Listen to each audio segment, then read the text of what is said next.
Welcome to Biology My Passion. I am Soumya Harikrishna. We are now learning the chapter, The Fundamental Unit of Life. We discussed different parts of the cells and now we are discussing the cell organelles. In the previous video, we discussed the first cell organelle, endoplasmic reticulum. Today we are going to discuss three organelles together, that is Golgi apparatus, lysosome and vacuoles, because they are interrelated. So let us see what is Golgi apparatus. So the name came from the scientist who discovered it, that is Camillo Golgi. So Golgi apparatus, it's called a Golgi bodies or Golgi apparatus because it is consisting of several components.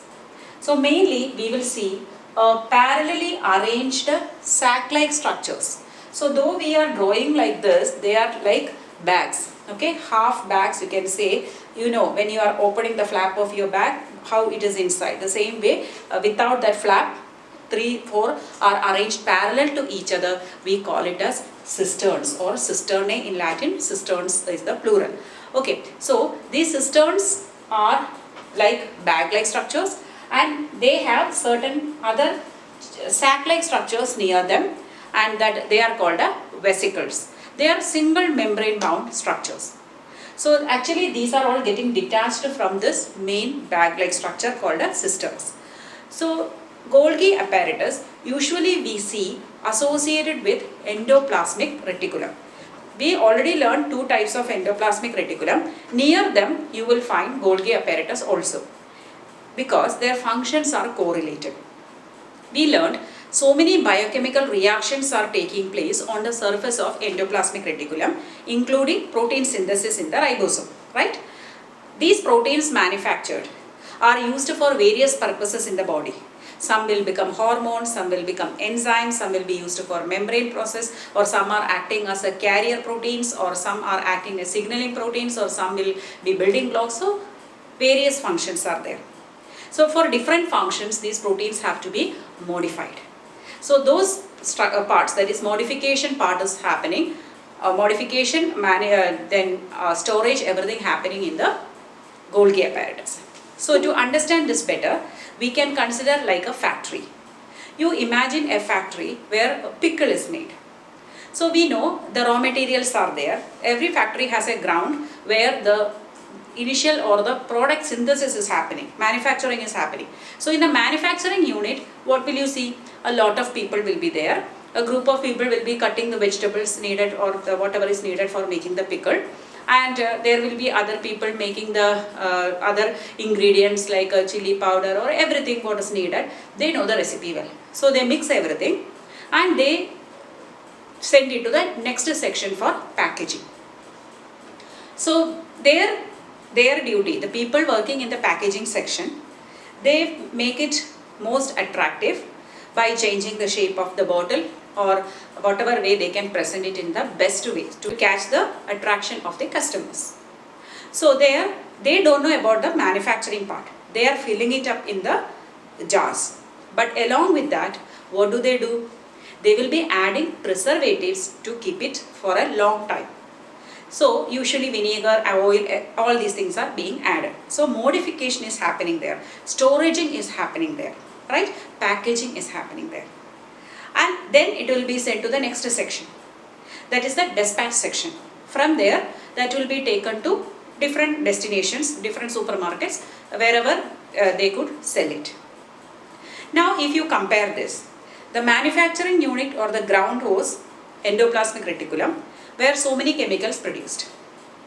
Those chemicals were shifted to the packaging unit, that is our Golgi apparatus. So transport of materials from endoplasmic reticulum takes place through the Golgi apparatus. And Golgi apparatus is responsible for packaging, modification and storage. First they will collect it, store it, and they will modify the protein according to the need of the cell, whether it should be an enzyme or it should be in the form of a hormone, whatever it is. And packaging, how will they package? Detaching from this, that is little bit will come to this membrane. That membrane will get rid of that. That is the membrane will detach from that and form these vesicles. These vesicles are filled with the products, right? Then Sometimes they make, that is modification part, they make simple sugars into complex sugars. Simple sugars means the monosaccharides like glucose, fructose, etc. But the cell may have to store the glucose in the form of glycogen or starch. We know in plants it is starch, animals it is glycogen. So depending upon the need, complex sugars are made, or cellulose is a complex sugar, starch is a complex sugar. Okay, then another function is to form yet another organelle called a lysosome. We will learn about lysosome now. So these are the different functions of Golgi apparatus. The next organelle we are discussing is lysosomes, which are actually forming from the Golgi apparatus. They are detaching from Golgi apparatus, filling all the enzymes produced there. That is, they are contain digestive enzymes which were actually produced in the rough endoplasmic reticulum, because enzymes are proteinaceous in nature and they have a single membrane structure. Then they are called the waste disposal system of the cell. Why? Because they help to keep the cell always clean by killing the foreign bodies coming inside the cell or the worn out cells. Sometimes we may have entry of pathogens in our body like bacteria, or some food materials can be there, or some worn out cells, the damaged cells. So they can clean all these unwanted things by secreting certain enzymes into them, because they contain lot of digestive enzymes. So these digestive enzymes will digest and clear everything. And also they can break down, since they have enzymes, the complex sugars. Just now we told that in the Golgi apparatus, simple sugars are made complex. Now it is time for breaking up. So complex sugars are broken down into simple sugars so that the cell can easily use them or remove them. Then when the cell is getting disturbed or cell is damaged, immediately that cell has to be destroyed, or else it will affect the whole system. So in that particular condition or scenario, these lysosomes will rush to that area where it is damaged and they will burst themselves, because there is no opening through which they can secrete the enzyme.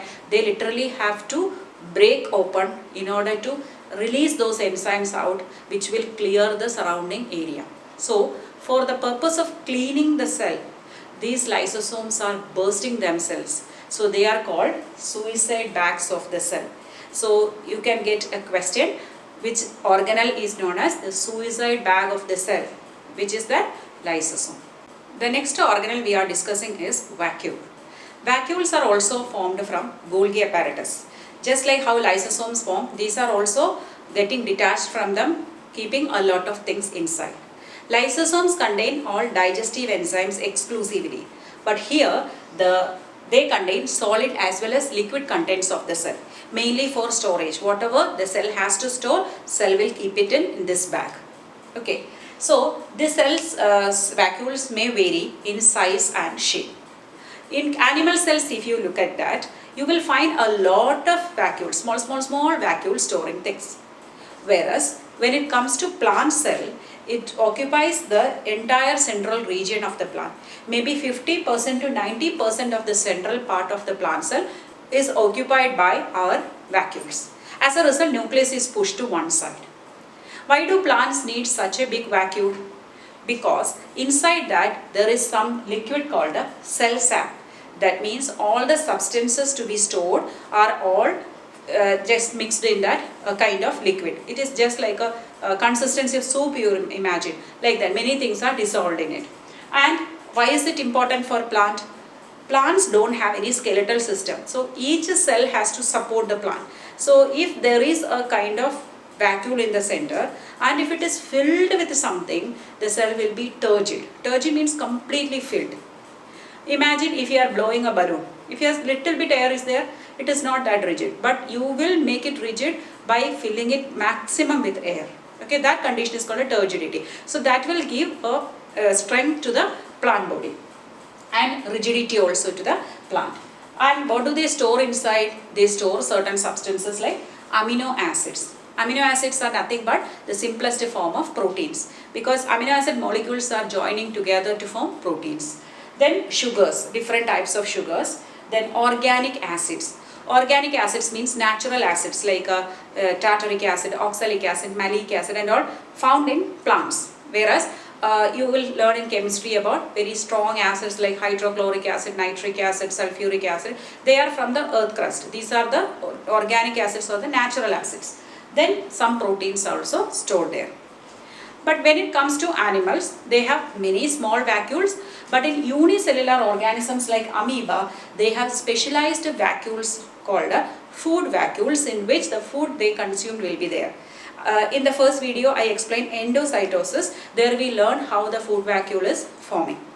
So apart from that, some unicellular organisms, in amoeba it is there, other organisms also, they have something called contractile vacuoles. Means the vacuoles which have the ability to contract. So in case of plant cells, we learned cell wall protects it from bursting if it is in the hypotonic solution, right? Whereas in animal cells, they don't have a cell wall, but still they are not bursting. Why? Because of this contractile vacuole. They will take the excess water coming inside the cell and squeeze it out through the contractile vacuoles. Actually, these four organelles, endoplasmic reticulum, Golgi bodies, lysosomes and vacuoles are interlinked with the membranous system. Okay, so usually we call them as endomembrane system. That's forming a membrane system within the cell. Hope you understood the lesson well. The rest two organelles we will learn in the coming videos. If you like my videos, please like, share and subscribe to my channel, Biology My Passion.